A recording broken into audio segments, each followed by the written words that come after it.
Ayumre something for me now, Jody Badi Akro and so cheap over Kusubio. Somebody at Nasi, Kings, Prayer Fellowship for one moment. Sabra comes a non do but to me, Abo. And now you better one at Muntam. Now, Odifo do at Nasi, Osofo, Imatrasi, Osofo James at Nasi. Now, fire lady, a good year's at Nasi, or Beb Pronimum Kakra. Shasrasiano. Fortunately, to just say. Onyambe sani we Abiriw Akuapem Kings Prayer Fellowship asase so onyambe sam na ho na fe ono abedi ne ho asem popoja ne nsa na de nya tuya konka de ma wo so ha bi da so utie Ghana ha ne aburochire open pa papa bi abo a Kings Prayer Fellowship and am kan for dem a ho e wo Abiriw Akuapem ko da bia te se wo kira anopa no ndu the no mi onu betumi abo afi kwesi da anopa no so pepe finafi Adjei Akuapem no ndu ba ko 0244 74 2803 0244 74 2803 Odifo do number no sabre dia quality Odifo ha nebom jobeton frama edikate beko mama agudie ho no hunyom ba ko de amaye na fi Odifo so abem agudie Osofo na what to say nyame adom nso nyame ase yeah sports presenter ba ko say yesu maye na omefa atene phone call na wanya we for border swede aje so nyame de ache problem. Okay, me pese abranwum ibe ya. Obi owo fie bi o tie Kings Prayer Ministry. Onko so anya gidie werade mu no mfa ne nsa ento na koma so. Na onye erade ndi se bibi besi na brabum. Amen. Amen.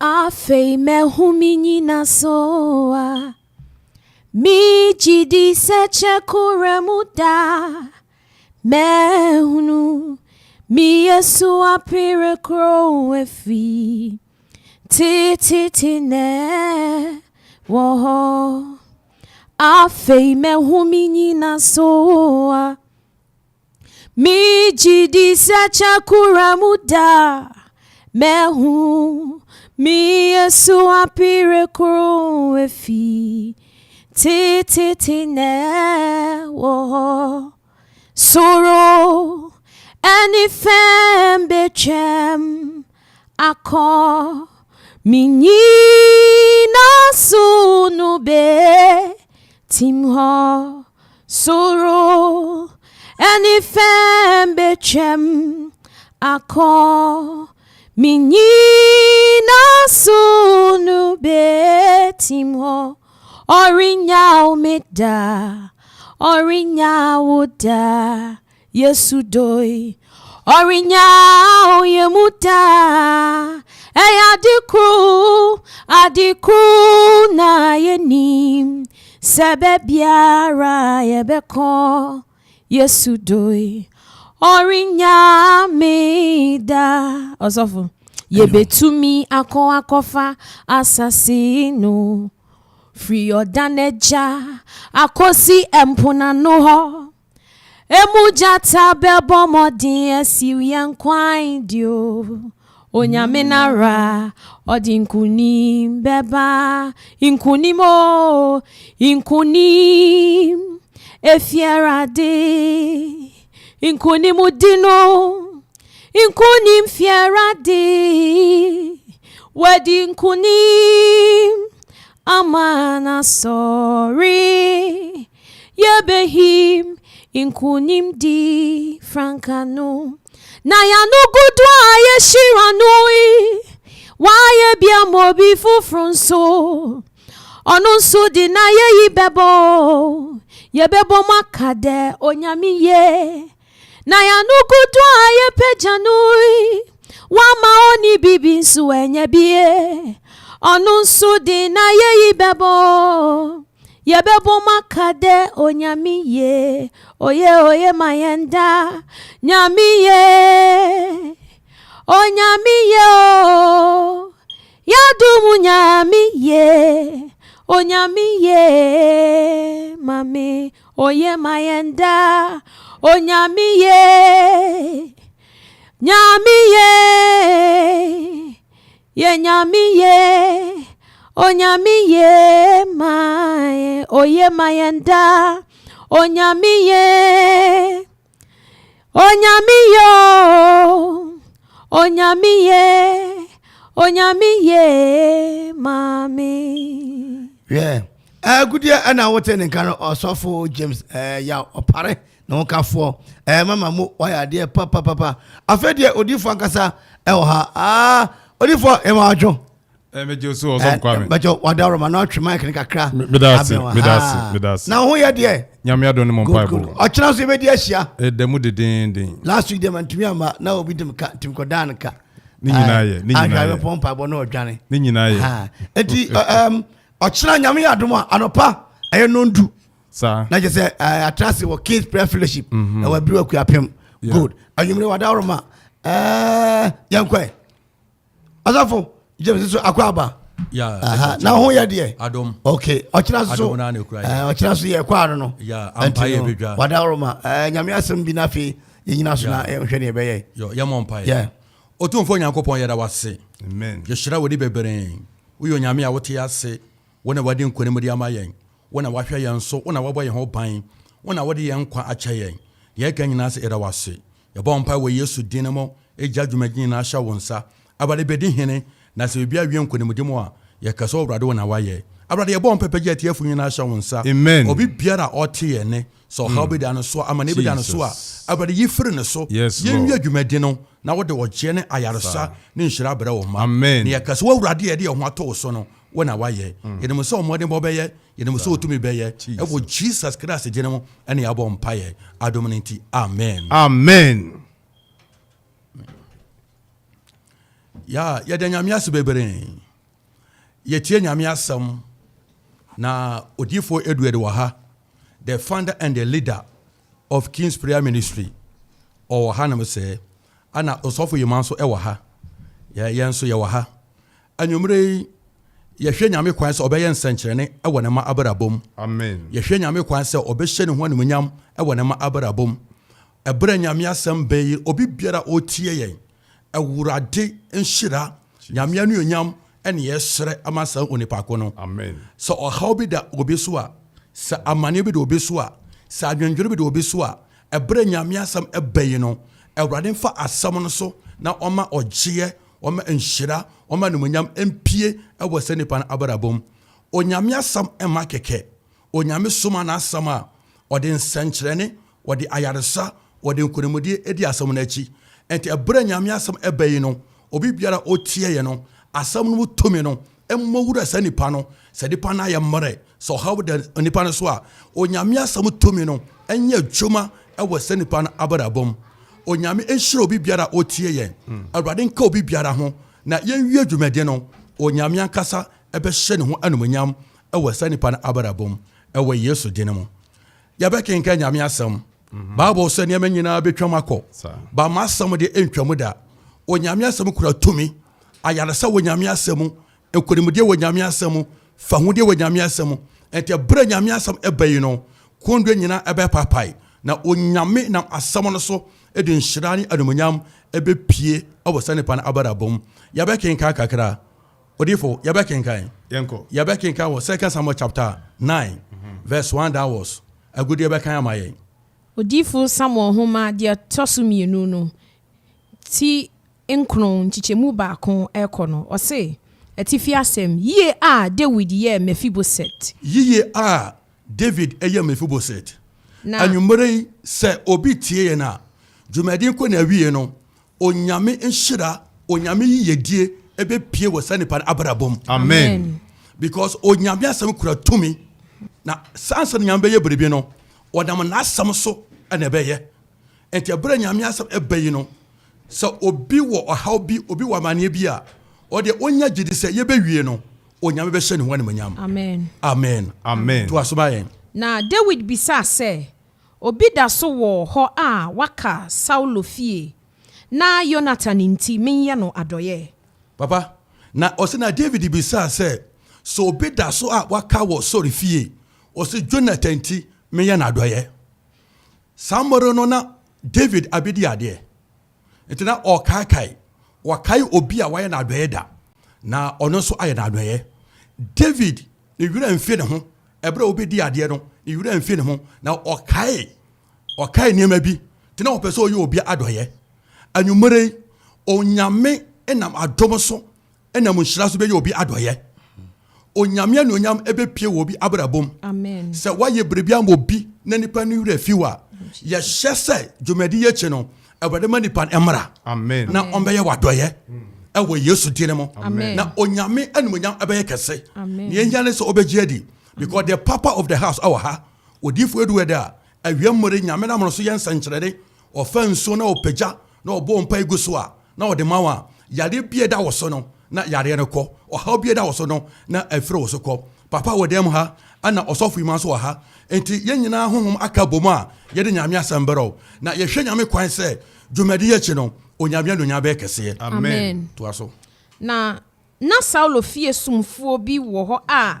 ne din de Siba na wɔkɔfrɛ no ma no ba David nkyɛn yo ɛna ɔhene bisa no sɛ woni Siba ɔhene bisa sɛ woni Siba na ɔse wakoa ne no nkyikyɛmu miɛnsa no na David ka kyerɛ ne sɛ obi ni Saulo fie bio a mede Onyankopɔn adɔyɛ enti Siba wachi no bɛyɛ no ana obi eni hɔ bi mana na onyame pɛsɛ woyɛ obi adɔyɛ a wonam David so papa enti wɔsa bisa sɛ enti wachi no waba no obi eni hɔ bi mana na enhyira no na enye Zibadia Odifo na enhyira no na enye Zibadia sɛ yɛ ne de anka no ano no na so na obi hyɛ baabi a wabɔ mpae bi a onyame pɛsɛ wɔyɛ na adɔyɛ de yɛbaba no so enti na enhyira no na enye Zibadia enti David kɔso bisa sɛ enti Ziba wachi no obi ne hɔ bi mana amede Onyankopɔn adɔyɛ bɛyɛ nana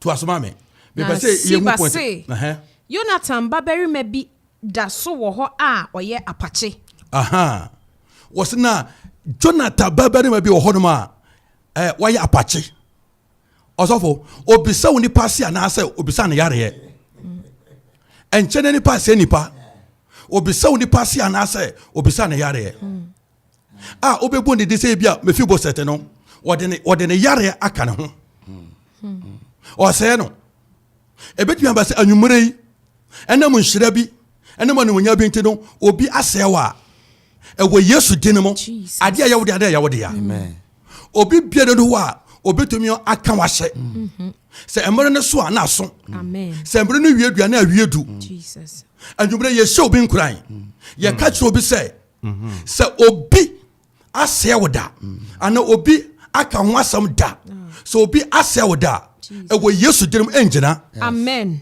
enti na wɔkyerɛ yɛyɛ mpabɔ kɛseɛ ɛwɔ King's Prayer Ministry bɔmmɔden sɛ wɔbɛsɔre aba na yɛnam mpaebɔ no nyame asɛm so ɛbɛdwiri ɔbɔnefo no hyɛ biara ɔbɔnefo no apam ɔbɔnefo no hyɛ yɛbɛdwiri nyina agu fam na Onyankopɔn ne onyam ɛbɛyɛ kɛse obisa wo nipa se anaasɛ obisa ne yareɛ to asoma me na ɔhene ka kyerɛ ne sɛ ɔwɔ he fa na Siba bua ɔhene sɛ hwɛ ɔwɔ Amiel ba Maki fie wɔ Lodiba ɔsamana no so a Ziba samana no so a ɔse Mephiboset anaasɛ akoa na obisa na ase no ɔwɔ Lodiba na the meaning of Lodiba no sɛ a place of no food a place of no communication ɛhɔ na Mephiboset akwakwɔhyɛ ɛdeda so nyina asa nanso ɛmbrɛ de so yɛn no Onyankopɔn na David so ekoyi ne firi akura na ase na wɔde ne ba Jerusalem ebedi bɛ sɛ anwumere yi obi da Lodiba obi da asra so obi wɔ amane mu ɛte sɛ wɔda Lodiba ɛwɔ Yesu din mu onyame bɛyi na pie amen ɛnyɛ hɔ ne trabea ɛnyɛ Lodiba ɛne wɔ trabea Lodiba no sɔfo etumi yɛ ɔhaw bebree etumi yɛ amane bebree etumi yɛ nuguase bebree ba ɛne ɛwɔ Yesu din mu Lodiba no obɛpie firi hɔ amen onipa no nyɛ gyedeɛ sɛ onyame wɔ hɔ na wɔyɛ wɔn a wɔhwɛ n'akyi kwan na akatuafo Osofo wokan Psalm 34 verse 10 a wɔse gyataforo bɛdi hia na ɔkɔma de wɔn na wɔn a wɔhwɛ Awurade no ade pa biara do ma wɔn da anwumere so obi da Lodiba ɛwɔ Yesu din mu Awurade bɛyi na pie Awurade nyine pie ɛwɔ Yesu din mu sɛ nipa ne bɛsɔre aba ɔkyena ama ya bompaye ewo King's Prayer Ministry a onyame shira onyame anunyam ebe kese wo sadi paneso amen ewo Yesu denemo wo se mofi boset ewo lodiba ohene se suma ne enko fare mra suma ne enko fare mra ewo lodiba hodemo anwumre obi shira ba anwumre obi yedi eba anwumre obi benya ko na obebenya no suma ne yesuma se nyambe fa ne fi baabi a wo no na omre baabi a wo se wo gina anwumre so obi tie ye na so do lodiba enye na wi ya no no onyame shira beba nyambe no nya beba awrade ko ne mu de beba awrade abasa ba ye kese ewo Yesu dinemo se nipa ne yura ho a awrade ncheche ne yure amen awrade ma ne jebi wura na komemu na wonye de da so se Yehowa tie asi ene da so homa ye Osofo ka Psalm 90 verse 1 wa se ono ana wa ye egu ankobia efre mere santen ekopem na sante onyame a wahwe ye nso ono a wabɔ ye ho ban one a wachi efre obonifo nsam ono a de be kwa wie pa ono a wahyɛ dwuma pase no o de be kwa wie pa so obi tie ye na so ha bi da no so a membe di pa no nu baduro nku ne ho membe di pa no nu baduro enwu nsai empanifo ka sɛ mi sɛ wonwo ya wonim dia benya anwumre ye so bi nkuran anwumre so bi do lady ba ye hye ne nkuran sɛ ewo Yesu dinimo obefiri hɔ amen onyame te ase onyame wɔ hɔ na wo ye won a wo hwe na chekona kwatiafo a place of no food ɛhɔ na Mephiboset ɛhyɛ nanso onyame abasa ye kɛse ɛma Yesu amba yi ko yi Mephiboset efiri lodiba ne de ne ba Jerusalem Osofo onyame te ase onyame ongu ye ne ma se da onyame afra ye na ofra nyame afra ye no ɛyɛ ofra kronkro ɛfra nyame afra ye no ɛyɛ ofra wa afra ye so ba be hye ne munyam awrade afra ye so ba be gu ye ne ma se anwumre so obi tie yen no how be done so amane be done so yare be done so a e bia wa call hospital and ya ka kire ne say wanya yare bi anaso wanya o ha bi a enti na onyame ayomre nyame ayi ndidifo a onyame na mo so eye sanchane e wo King's Prayer Ministry o kina empabo bi ne wo be koso be bia Adjei King's Prayer Ministry ewo Abiriw Akuapem enti ya to nsa fro bi biara say on soro waka na omra na onyame abasa onyame shira onyame anunyam ebe kese onyame yansankyerene na ensankyere wo ho ma won a wogidi enti so obi gidi se ba bia wo hye no lodiba na ogidi se onyame wo ha onyame be yinde firi ho na onyame de ne baba Jerusalem ehwo ne trabia baby a wo sha wutie ye no ehwo nya wo trabia ayebrebi na apushew na do akwakwahye be no chese wa wi ya no onyame te ase onyame anunya be kese awrade abasa be kese awrade begiri obi apia fro lodiba na ode ne be ko Jerusalem ewo Yesu dinemo emfa wo sai a edipa be sew emfa wo sai a ziba be sew na se ziba sore a onyame betu ya ne ka na onyame anunya be kese Osofo papa wa hato papa beto aso e di amaye asano Odifo beto aso no yenko tia dance die efi King's Prayer Fellowship asase so na fi ye bape na Odifo abem ha 97.1 King's Prayer Fellowship na wote wonom kan ochina asore be koso me be yare more than manya diabetes more than 30 years ni me wo insulin me bubugu pom na so nyame adum obi kire me na me ba King's dem han diabetes pan ni nyina me jai ni nyina wo ma ne me diabetes ne atuase timi gina me de awrade ase se King's de nyame wa ha nti obi ara obeten on fa ne ha mra King's ne awrade be ya man amen pacho me din di Regina re ne adodo na enim ne obaya me we ukugwa me yare ye ma ye de me kotso prayer camp bi okuma ase kwan so me di honom 8 months me hu hye na me ankasa me dwane ba afie ti me bedu ye na me sister ba ko wodew e no say prophet Edward e wo Abiriw ye mfa me mbra ho ye de me ba ye ne that day na me hoto me ti me de nyame ase obi a embra ne nche amen Sandra Boama dodo na from ya Adjei Kunedu. Me yare ana me wo Kumasi, me chi Kumasi sorry fi any bebre ne hospitals. But me ho ntumi antome so yede me ba Osofo Edward na sorry din di King's Prayer Ministry no. Tumi bi wa hama say me tumi ye adwuma me ho ya medin. Nti me sere so bia de ne yarefo ana problem e da so no wo de beba na benya fa ho die medamase. Macho Midindi Armstrong Nicholas. Me yare namba na nyame adum ti me ho atom. Within the Beniso, to be enemy where cropon, me ba way, what the asram yen tinina peche, na me fro Odifo dress. So Odifo, me banit menanity yo san echo new. Odifo se koton kuto, na me say papa and kuto de, then ya was remu. Also koton kuto, no mankasa me ko gash me koton kuto, me de shadim. Also fafani ting, me de firm when nuna watche, na tipache o dengo ne biara ko, and now our friend as what tiase, Timid Odifo dread, and an Osofo as our prayer ministry, King's Prayer Ministry, Adumiti, amen. Midin di adobia ekropon obi enim me obi ehu sene ame ye me fon me wrada mu na me bowa wa ade be chen me ba ha mo wo ma me nsu ma me num nsu no 3 days time wa wo no dango and Adjei nti me de wrade ase King's Prayer Ministry ha na me beje ma yaresa me da wrade ase me sister e yale wo kede oko moja torret sa bosome 9 na ye frame ya me kofa me sister de ba King's Prayer Ministry no that day no bedu ya na moja ni twa na me sister nya na yaresa King's de e ya dum bi na nyame de adum yen ayaresa tumi wom amen. Ame ase so na Odifo Edward so no was quack yare amame I say na send ye call fire yen nyame adom anka matamfo nyame me dada sese wa nwu mani mase me kropon fo antemenka me da me madam so ase me madam owo abuasa market wo fe na mansa me dada sese onya abotere wo me ho e ma me wo abofra yi ho say onu a anka abofra yi anka me ntumi nya ne ho hwe me dana se pa obi opese obeye uti biara abuasa gua so wo fe ne mansa ko ne salum wo na ko ye ni tima na so no ma me kwan ma me de abofra ne bai obi abisu adwuma na woka de se de ba ja onwi ato na mama abofra so na me de na ba asore oya madam biara anka me nya ne sa akora da me dana se me do Odifo Edward ase se na adom no ode asa abofra yare ama kropon man nyinara ahu abofra yi esi wonti ase ede nyame ase se wa ya mama adom ne nti amen. Odifo a oye sencheni ono sa Odifo ye mo adwo na ho ye de nyame ado no mpa okay adasidie na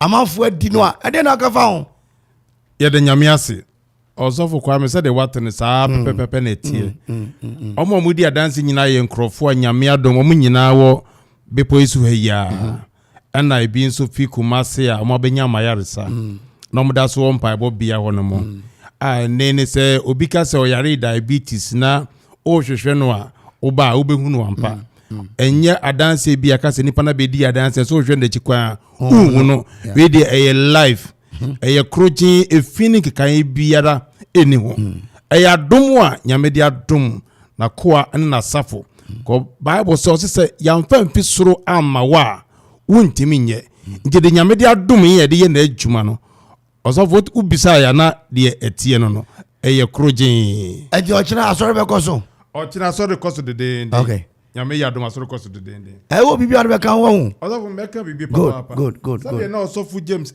kano in fact 2 Samuel chapter 2 ajo mama kinimra wanu na 2 Samuel chapter 9 verse 1 down was na ye kano ya sembia emudopa na thank you na uba sade asem no ekofa ye no a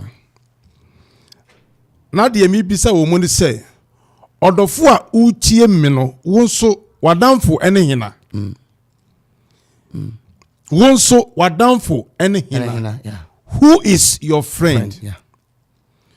David enya adamfo na oye Jonathan ya o ma yonko fa no na emudo na nyame nsanso ewom enti Bible say du mmiri na Jonathan afiri mu mpo no David kai ye say na oni Jonathan bi ewa pam ono Jonathan bi odosrunku bi ewo mntemu a ewo se okai na se Jonathan afiri mu po a watimi akoye na doye na over the meaning of Jonathan na ekire se de nyame de ama obi a nyame de na ma anwumre mi bisa se wa wutie me na anwumre yi wo so wanya na nyame de na ma se Awurade di Jonathan ema David said ye be ya so enya no kwan enkunu a yenso ye bompa ye de ma wo se nyame amfa ma obi a onso be bo ho ban yes Lord Osofo nyame wo ho nyame ye wo adwuma de ba de nyame ye bia no fa nipa so na eye yes enti wanya adamfo pa wanya obi a ote o vision ase wanya obi a nakoma eben wo a edumri a wo konso we mro be yi wa ma yes ba Bible say David and Jonathan done de emira na so epe David atikwa akuni kurapo no na Jonathan ade ni esie obo ne ho ban tenenchi na nyame bi sa so wonso wadamfo ane hina anwumra mra ye tie nyame asem yi me bompa ya se odo anu ye dene ana Awurade amfa ma obi a wotie me na ba bibia waboa foche bia no Awurade oncho momra Awurade ma anyi ma obi a on be add value to your life amen Allah for ba ko um say nyame ema ayonkufo mienu bia hia there is a purpose and there's a reason na David and Jonathan don de na emu do ko si se tambia na dumre a anka David ekon so emu pono na Jonathan edini sie enti se wo asase so na nwumre utie me a wonso me catch that was me mpa bon se nyame nyi obi a obete wase nyame nyi obi a wa ho kire mde mo betimi agina de ama ho otafo na me ka se nyame wo hode o but nyame ye bia na opane paso na ye ti me ye mpa ye mo obi a otie me na nwumre se I found the situation be a wonam no Awurade ankwana ti mo obi a ode mo akase ya bebrew na me ka se if you want to make a friend, make friends with those who understand your vision and your ideas. Wamwa omuti wasemase. Wamwa ombenya odosoro nkoma even at the point of death. Sa odoni bi na nwumre obi hia. But je wo ha se ye bompa ya mo obi se. Amfa no situation bi a wakoko dubu no. Awurade nyi oboafo bi amfa ma wo. Amen. Na ndede ye komodi ye nyina achi no. Awurade mo wabrabo enya dansidie. Eno achi there is another character mesaka ho asem. Eno so ye Mephibosheth. Now we read the meaning of Mephibosheth na. Na kire se eye obi a tambia no ohome shame. Edin na dan so na kasa no na mfa nkunimdie emmere no. Yes. Anyumre me bompa ye de mo obi se din bi da wo so na edi wunya Awurade onyi sa di na emfiri wo so. Abrabo bi da wo so a edi shame anan guase ba wo so bia na Awurade onyi mfiri mu. Amen. And after Uba Mephibosheth na extension na gira homa say blowing away confusion. Obi one in the one award ye mu no obone fo na set confusion bi e de ato sa award ye nem e ba ne sa ne wa nyina na wa mompa ya tambia be wo sina confusion no egusu aye adwuma na je say ye de din bia bebeto so edin na da wo so no ma wa award ye no nkunim die franka entimin daddy be na nyuma ye bompa ye de ma wo say emra wutie nyame asem yi se edin bi da wo so na se edi wunya edi bi se Mephibosheth na se edi wunya Awurade onyi fi wo so amen na omma odin foforo ape another character mesa bodin bi beka ho asem bi eye Lodiba said Osofo James kan no it is a place of communication na uba Lodiba na extension I say I say ghetto ye baby a boys eshia yes na say de omo yam niema nti omo de sa ankofo ne de edum pepe so bia ye mfom nya hwe sa te bia num no na Mephibosheth ekoshe but that's person na osha ho na Awurade adwene ne ho anwumre me ka tro bia otie na anwumre say amfa no bia wo hye bia na Awurade dwene ho amen oh me say Awurade odwene ho amen na extension bia mo say a place bia ya jobless and ya cast them out also they are jobless and cast aside by society and are waiting to die Lord Ibanade omo to nya omo adwen nyina no yes ye de ye ni adwuma bia ye Yatu ye pɛ. Yɛde yatu ye pɛ fi me da ase. Yesu ni mfaso. Yesu ni mfaso. Nti ba bi ewe de twa na ye twen se de benya ebedi na dumre bewu a na yewu. Anwumre me ka tro bi o te na anwumre se you will never die. Unguda. Ampa no ba bi a wokɔ no. Ampa no ba bi e de wase. Yes. E bia ye kasa won so ye rokoto lodiba. Wa brabo no bi mpa won nya hwe. Ayata wo ba brabo bi a ye de wakɔ ghetto. And then anwumre Yesu Kristo sa men ka kira wo se you will never die. Unguda. Se nipa nyina you ji twene. Se nipa nyina ampa won nya hwe. Na nipa nyina sa wo so eni mfaso a Sadia mefibo sete ko yi ni fi lodiba ade ne ba ni fie no na oni David abato nsa didi ye no won so na nwumre you will die with the king of Jesus Christ. And you me bompa ye say Awurade onye fi lodiba no fa mra fie baby bia wo hye biara Awurade onye fi ho on fa mra fie sa wo ba bia ni panyina sa wo de so ni mfaso a anwumre pa boyeti ane anwumre asem ka ye chi no Awurade onye fi ho na Awurade ma so ma amra mfaso me je Awurade de asem ka ye chi o chiro bi be pray the dance say papa me na ka ye fa me nya hwe but what some de chi no ni pa piase hu say me so won mfaso ene me wo hye lodiba Awurade onye fi ho no ma sakraye o Yesu Kristo dinimu amen. Osofo ma odi kakra be ka ho na fi ene be line ntem na fi ya direction to ochina dwumade ni ochina nsenchene nyame be ye Osofo ma yenkoi dey boy senia Odifo akane som James akano wo hwe story a if a Lodiba and a Jonathan and a David ho a very serious. Bible say na Lord can say Mephibosheth wo di ade no ono yedna kwhye Lodiba ni odi ade no odi ade no yedna kwhye Lodiba ena nia oni ade no aye friend Ziba no ono mu ete ahimfie ene anajo fei Adjei bialo bonfo aye no Awurade be ma na din sesa. Yes, amen. Esan say the table this year the table will turn. We your this year udi ade we your nyame ba nanso obonefo de ne sato so ama ye de wakwhye bebia wo sane wo ho ensane o haw ne amane problem wo say na kura de obe ye de wo wiase nanso na enye sa na Onyankopon bo enana you fan bebia wo biala no a wo tie King's Prayer Ministry no Awurade no ekasa Awurade be yi de fi ho Awurade de be yi wo de fi Lodiba no do be ba Jerusalem e wo Yesu dim na be fa wo japade den edi so papa enti na ye bompaye no o chena ye bompaye e wo King's Prayer Ministry ye ka chire Awurade se bebi bia obono for de yakohye bebi bia obono for de ne nyame makohye na omontumi anyom ho hwe se ye hye se omo twen se ombe didi no mawu no Awurade be pagya ne san na Awurade abasa ye du no ebe som so na Awurade be twem e de fi Lodiba na de ombe ba Jerusalem na bia ye omotrabia na bia se omotra na ombe fo majapade e di so e wo Yesu Kristo na zo di e na na gefan wa wutie okoman e na King's Prayer Ministry ba bia wo biala ye ton safro o kira ye bompaye empire bokese the whole Akuapem ye di mpaye dwale mpaye ye ton safro se bra na ye mompaye ye nsungu Awurade so na ye ni Awurade ntentam na ye nkankire Awurade se ba bia obonfo de yakohye no Awurade abase mu ye do no entwe ye emfi homra e wo Yesu de mu Odifo mema akwanche Osofo James ye na se ba bia e beba empire bo no e ye fa direction to Osofo number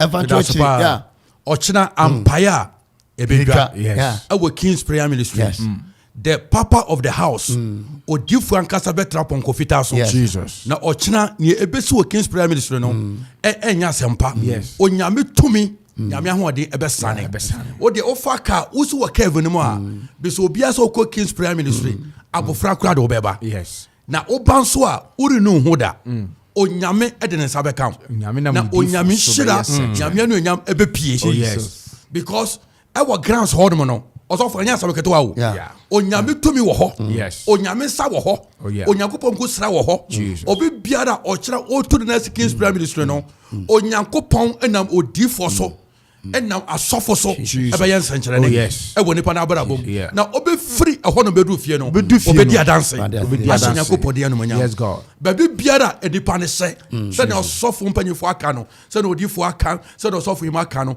lodi ba ho no no ehwo nya yetra bia e wo yesu dire mu ye be pie firi ho ye be pie Jerusalem and awurade asiesie se ye betra ya no hini David e be didi e wo the table so yes god and ye nkrofo bi ahia o person wo de ohaw person wo de amane eto ye so se de be ho be kire ye e wo lodi ba so no odifo a kire mu no but e wo yesu dire mu ye be sane ye ho ye be firi ho no mu na ye be ko ye Jesus. Jerusalem and Yatrabia. Watching Empire. I will King's Prime Ministry. Odifo Osinyame de asem to anum. Enti masam no nkoi. Osofo nyame ya doma ochina. In fact, menka we as last week. Yeah. Ya ba dwumade na ye point no. Yeah. Minya course best 15. Na emu best 5 de obi ofre bi o se papa. Wa kwankyira wo ma ya o se yemfa nsuo ento radio no so no.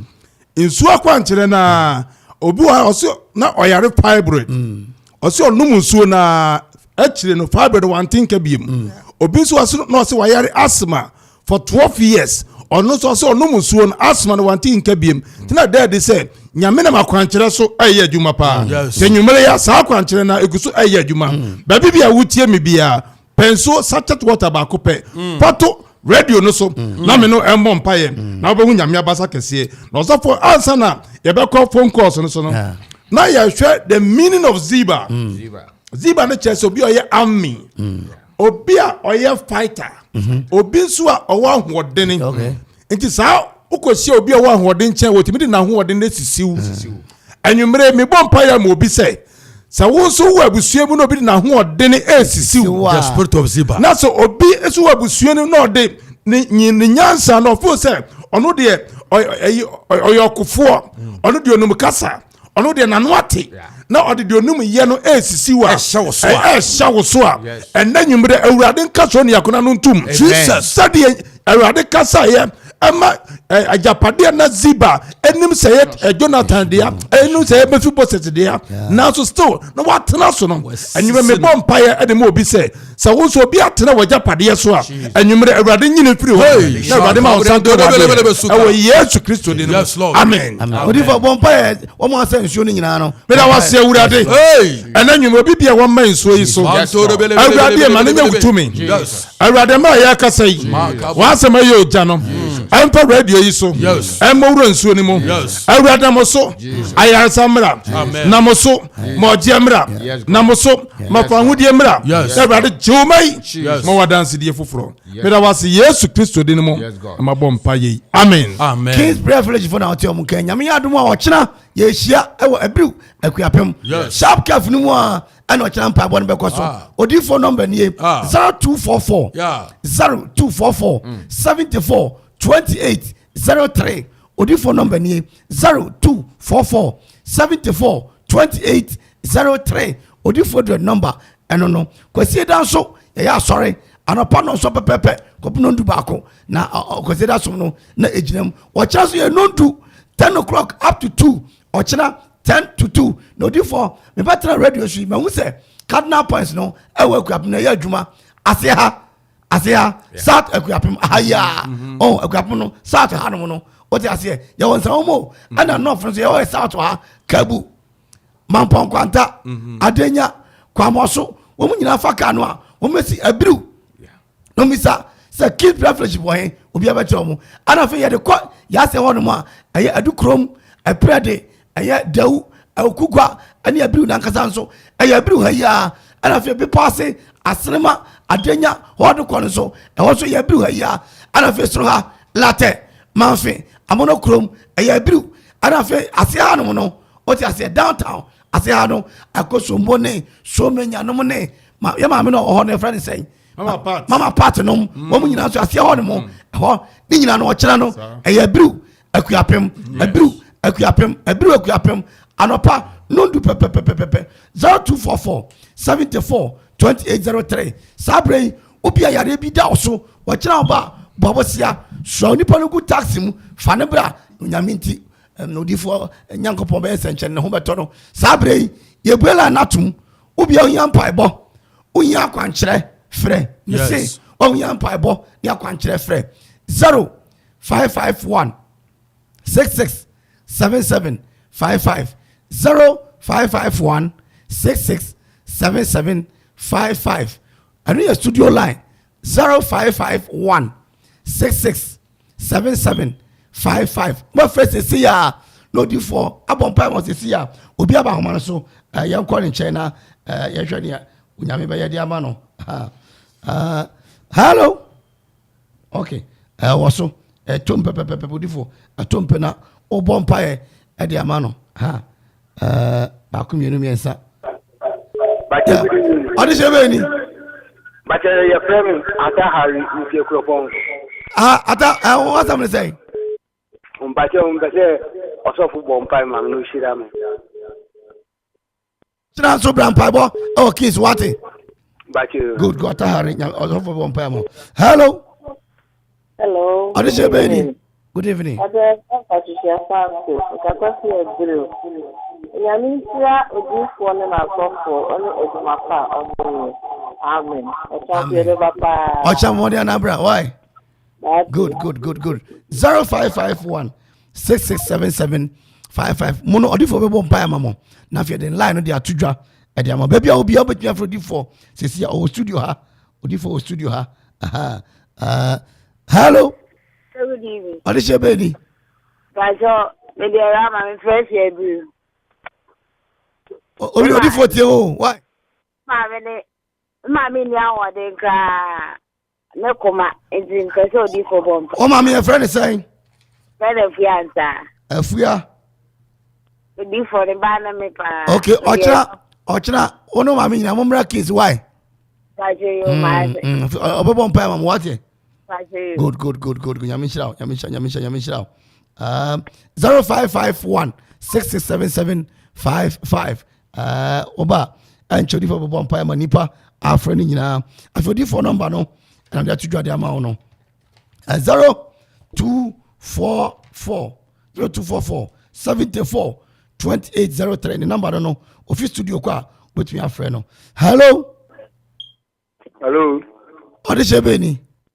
Your friend Abiriw, your friend Watusi. You can say Mark Akra. Mr. Osofo say on shirame. Na me djuma pa na me so mbo na omo pa me na me timbra so ni bi. Na wa na me firi. Omo pa ma na timbra so ni bi wa hu. Obebo amount why? That's it. Also bet me a friend 0551 667755 0551 667755. Belinda Boateng was say amen. Belinda Boateng was say I'm a living testimony. Come and you will be blessed. Belinda no say amen. And just say we should Odifo Belinda. Odifo Belinda woni no. I'm Pacho. Okay, which now papa on Facebook and I was here Helena Edison. I know you're here one. Pacho Debbie. I mean when the cats are not to slam you know. Okay. Honestly say God is really using him. I'm a living testimony. Okay. Odifo, what is the phone number to you? Obiaba tie nafi yanku yenim. Hello. I'm a crew fan you. What's it? I'm a crew fan. You mama ka say. Ma'am, Odifo dey na abu afu nyami sira mo wai. Anya mo ka se. Onfie na basa ka simi kire no mu so. Na nsuo bia so. Mamunyina yiku. Amonka mempaibo. Amen. Chira so yehie o why? You nyame anu ameba. Momodia na po bi di wachi. Monko amema. Oh, sa na ya moye. Ma je say you as a politin bag. Muji we nam dey so. Mo dey ochebe cho kwadu. Why? Ochebe ya so asoro dem kwadu nye afuom de ni bi. Asoro dem de. That's it. Mo 0551 667755 but you have a Facebook also.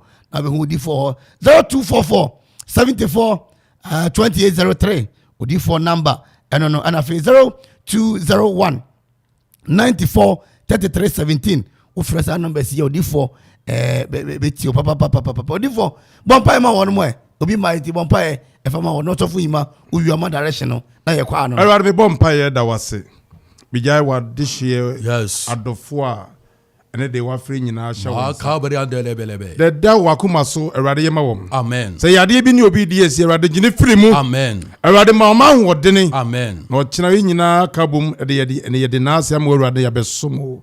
Wayɛ bi da Awurade yɛ ma wo mayi wɔ Yesu Kristo din mu. Amen. Amen. My direction eh. Ɔkyena yɛhyia mpaebɔ kɛseɛ ɛkɔ so the whole Akuapem baabi a wɔ biara yɛto nsa frɛ wo sɛ wowɔ Kofodu a sɛnea de bɔ kaeɛ no wobɛfa Abiriw kaa Abiriw station wodu Kev ma so wobɛsi Kev kɛseɛ no mu wobusa akɔla ketekete kora mpo a ɔde wobɛba busa sɛ yifa na mpaebɔ Kings Prayer Ministry mpaebɔ kɛseɛ no kɔ so a abofra de wobɛba wowɔ Madina wowɔ Accra botumi afa Madina ka wo so ba Akuapem wodu Abiriw Kev no ma so wobɛsi wobusa abofra ketekete a baabi a mpaebɔ kɛseɛ ɛkɔ so a ɔde wobɛba ɔkyena yɛhyia wobɛdu hɔ no na yɛ ushers na egyinagyina hɔ a amo ma direction baabi a wo bia no yɛto nsa frɔ fa kaa na bra na yɛ mɔ mpaeɛ na Awurade anuya no nyame tumi ɛbɛyɛ kɛseɛ. Okay. Odifo, we say Akokare Junior Tiero. I say watching live from Akokare, the only junior Tiero. Shatter the whole Ghana. Okay. We say Ophelia Asantua Apieji. I say Amen. That's Odifo Obo Abaso. And I will say Kings Prayer Fellowship. Abiriw Akuapem baby I want and yɛkyerɛ Osofo James ɔkyerɛ yɛhwɛ onyame sɛ na mehwɛ ne ma ɔhu onyame bɛyɛ adwuma papa Osofo last week yɛhyiaeɛ no onyame na Odifo so yɛ nsɛnkyerɛne ana wo sɛ nyame ɔyɛ adwuma akɔ n'anim ɔnyɛ adwuma nsɛ sɛ n'akyi enti ɛwɔ ne last week nyame yɛyɛ ana ɔkyerɛ so yɛhyia nso wɔ ne Awurade bɛyɛ onyame wade soronko bi a ɔkyerɛ ɔbɛyɛ enti yɛto nsa frɛ obi biara sɛ obiara mmara na onyame anuonyam ɛbɛyɛ kɛse nipa ni emfiri asɔre da mo ndo fie no na dance die ekura no because yenimu ni Awurade ebetumi ayɛ ana yenimu ni Awurade betumi afa ne nkorɔfoɔ na adifo so ayɛ papa ya ka ne ho asɛm yi ene nante ya kyɛ oye obi obrɛ ne ho ase na onyame nsa so wɔ ne so eto ɔkyerɛ ne ehia ne sɛ wono obɛsɔre aba wontra fie bɔbɔden aso obɛba na woba nso a wanka so obedi adanse anyu obi kura na ebeka asɛm na kyerɛw wanka so obehu ne yɛkɔ so a nyame asɛm ebɛba empire ebɛbɔ enkom hya Odifo bɛhyɛ sunsumnyuma ɔbɛyɛ no idi adanse sɛ onyame kanema ho na onyame te ase na ɔkyerɛ no ampaye a ebedwa onyakopa no nya bɛyɛ kɛse Osofo yima ɔse powerful je say etu ato papa and I so ɔse unruly ba nimo ɔse I'm Gideon from Adukrom. God bless Prophet Edward. Odifo nyamisha papa no Osofo ni nyina odwuma pa mo ye edipo Ghana man ni Abiriw nyina. Odifo wɔkyerɛ bibi etu ato wo kasa nyame no wakasa wo ka mame tiase nyame no makasa no kra wakasa de obi nyina ne sɛ nsuo na de bibia nyame yɛ adom a ɔkyerɛ de obabi a ufi bibia wo ba wankasa pɛ pure water ba ko pɛ na wo de fa bra na Awurade bɛkasa ye bɛka no no for Kings Prayer Fellowship Abiriw Akuapem wɔkyerɛ anopa ɔkrini bɛka akyi anyanke nondu Mona Baribu Kings asase aso and the penny sacre and the bompa 2 o'clock mo epon Osofo yima ya ba apa ya bibi mrana kyerɛ sɛ papa ɛka no Nyankopɔn ɛnam papa so ma no yɛ nsuo akwankyerɛ na nsuo no wankasa na wobɛma wakɔtɔ de aba na wahyira so de ama ɔkyerɛ baabi a wobi a woba abɔmmɔden so bɛnya bottle vortic water no ketewa no baako na fabra na papa bɛhyira so na ɔbɛkyerɛ na wode bɛyɛ na nsɛntwerɛ no bɛyɛ dɛn ɛbɛdi akyi so de ama Osofo Odifo asa kwasi da ne de mo ba ho nka ho asɛm kra apart from ɔkyerɛ no da foforo ho bio no yɛ Osofo yima apart from ɔkyerɛ no da foforo ho bio yɛ Sunday nso ɛyɛ 7 to 9 Sunday anopa 7 to 9 I come here for show 7 to 11 7 to 9 yeah so as a cantamanto at the tono so the 7 to 9 and you kwasi da asom and to be to me eba baby okay dim pa yenya asam ketwa okay na Awurade nam so be yen sentwere ne baby obi a to nsa fro na Awurade anu ya me tumi be kese na papa London ni wako ba enche obesan ba okay oh the oil madwumade ni kama no di focus enche be ye be ya yi holy you and don't come be anti you eno de e a fridge man okay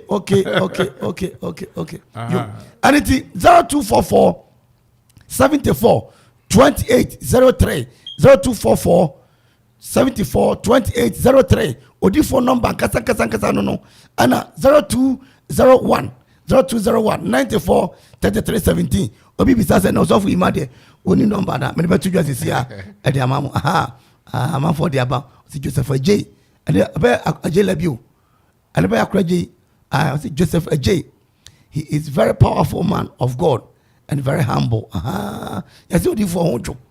One maybe sa one of Timika will be wadiacha. No one know. And a Belinda Boat was yeah. Nidin and Honam essay humble lion. Now humble lion unya way. Oh, Osofo bedasi. O say Yesu Kristo. Ni jume di rade de dum ni nyina no. Oba wa ho brase so. Okay. Oba ti so guama. But Bible say if you debusiaku mu jatem. Okay. Enti na makrofo hu say yenso nyame amaya ho brase ba ye kasa na yejume di nyina ti so bi o jata. Eni ti na ma edi ne ye humble lion. Okay. Yo. Odifo say da no na nkebre ya hwe anwumre akabre ne be say ensia bi enchia bi ne we bi hono ma ye keka mbom na fe sorry so. Odifo Osofo James ya ja say wo so. Ya de nyame ase. Ansa na mechia no. Enso na akwa nkyere na papa ye o King's Prayer Ministry no. Osofo enya sameketu awo. Okay. Enya agro bi eni edi o. Adan say bom sram ka bi o. Nyame na munso no so eya nsankyere ne. Eye hu. Na eye nwanwan so. Ana enso no media ne eye me hu ne say enye se bi a esi papa na hu. Adan say na kunwa hu. Okay. Omo wankasa koto nso no. E wasoro dem ho a. Da washira so amaw. Na through that no na nyame na munso no so ajaw. Eti eye hu. Tire bia okasa me se nyame amfa fi soro amawa. Ontumi nye. Eye odomdu ngosra nyame dia wura ne mu. Eti okasa ku nso no so a na enye nso biem. Okay. Na nyame tumi nyame ahoden abe wura nso. Enti o kire obi aba sere so fi maka no. Pure water. Yenye osetie. Yeah, na fa bra. Bible say osetie ohoye no. Eye se affordable. Yeah. Enti wo ye osetie na wodi akwankyere no so a ensankyene ebedi a kyere. Osofo ensankyene wo ho. Pa. Akwankyere wo ho. Pa. E wo ho papa. Ensankyene nyame ye na tetemere no. Yeah. Oda so ye o. Osofo Easter mo program wo bi na om topic om say me family dey na me catch am say mefa Christianity is not a religion for the poor. Yes. Christianity is not a religion for the poor. Yeah. Because almost a topic I made you know, and it's enchained that so. Yeah. Now, a woman won't go to yeah, and to which you don't quadia and Sanchare Bedwich. Also, yeah, I met you, my wife. Okay, dear, and I cheer a sorry for Nina. Young to me, will be adding your chill be biara or chill be biara into an amomara. Okay, now when you're being Osofo, you cheer a solid painful in any asafum painful in and your members in a chill be a catcher on say, Radin Shrawum, no Radon Coswa in Pijawum, or China, Yin Shia, now your mom pie, and your Radia Cano, a Radibamana Bill. I will use to do share my wife and so. You, Odifo, or Chama for new testimony, or to be a word dance, dear piano or channel, Omra, Obi can say, and I buy a selective, a Yinko debut or channel, Obi or dance, dear piano, Omra, never ball, radio, so I can crown so, if I told Nibi, to be so there, so, and everybody for young Quadaroma. Also, Medasi, Yadin Chiakas here, Emma, Asofo Nina, Yedinum. Sadia Asofo no maka no ya chia omu nyina amaya de omu no makura ya omu nkomode ne omu mpaibo ene omu chireche na akura besi ene edomase ya chia omu papa enu a chia san chia the CEO of HBB the Chosen One Ventures ya chia mo papa nyame hia mo ne no yire no makoma pa afei Adom Rentals ya chia mo enu a chi Babitok Madake the CEO ena workers ni nyina nyamishira mo ya papa esa chia ya maame test a wo so menya ene oba sweetie a ono so wo so menya omne mpanifo a ye so menya ne akuse da area mu ho ye members nyina omoda mo no atembi ombo abo mo no ba erade nhira mo enu achi ya mama part ena Lizzie a omonso mo koforidua inkrakanfo ni nyina ya chiamo koforidua fo nyina ya chiamo ya chia sori mpanifo chia members ni nyina eda masene makoma pa ene mo mpa agba mo de tai chi edo ne mini nyina me wife nso ba Helena ba kope beda se nyame nhyira wo nyame yɛ adom a ɛne na wɔtwe bie mu wobɛsa te yɛnka ɛgya tuato de denden ɛyɛ adanse nko a nyame nhyira mo. We say I am Chris Mills from Akuapem. I want Papa to pray for me tie. Ocha Osofo Odifo be bom paya mamu nyina wo King's Prayer Fellowship. We be obia no faka na bra Abiriw.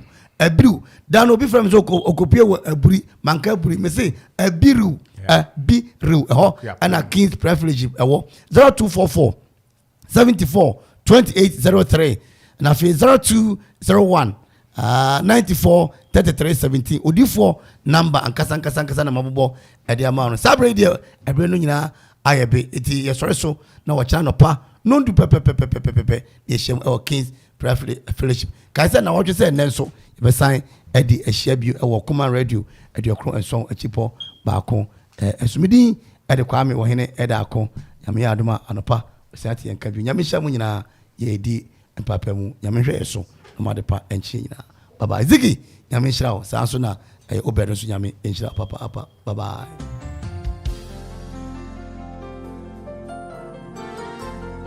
What kind of book of Psalm 91 verses 11 for he shall give his angels charge over thee to keep thee in all thy ways. Which they say we embre capriccio for you for any ambre it will hear Yamia Kwa Yamidi for Assembly Yamingosra a one so King's Prayer Ministry what Abiriw Akuapem Osofo Penny Prophet Adjei and then Osofo Etano and a metonsa Edia Frost Assembly Bomadiana and Yomon Kosom Wednesday and answer Uku Debiano 10 a.m. Wokosi 2 p.m. Yeah and Pibosom Sronko Assembly bubu eye caprice for you matum for nyuma on wahye kwasiada somsronko e hyase 7 a.m. ekosi 10 a.m. nakai so ubetimi afre King's Prayer Ministry we Abiriw our counseling line so apripiara office a wo ahihia bi mo e 0244 742803 and 0244 845805 0244 845805 and 0244 742803 kayo sa asoni e King's Prayer Ministry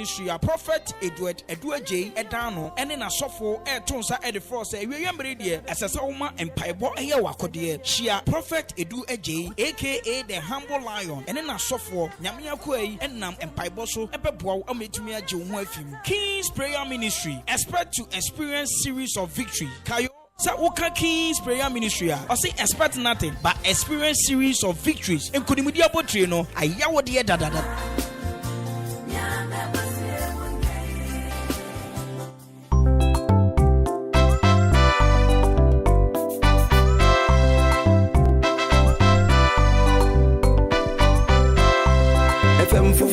Abano Menkwa mintu mintie Menkwa merintu mintie